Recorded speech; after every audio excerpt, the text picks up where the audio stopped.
هی سب کن یه فکری توی کلم دارم که مطمئنم به نفع هر دومون. من هوا تو دارم، اجازه نمیدم کسی بهت نزدیک بشه. در عوض تو هم دسر بعد از غذا تو میدی به من. خیلی ساده است. من سرم تو کار خودمه، دنبال درد سر نیست. آره تو دنبال آرامشی، منم یه چیز میخوام، دسرت. بعد از هر وعده غذا اونو برام میاری، فهمیدی؟ نه عوضی گرفتی.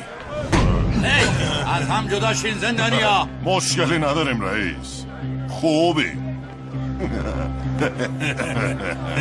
یا این کارو برام میکنی یا هر چی دیدی از چیش خودت دیدی.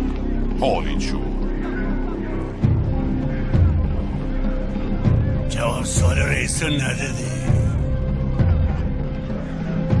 باش من که نشیدم، تو چی؟ نشنیدم.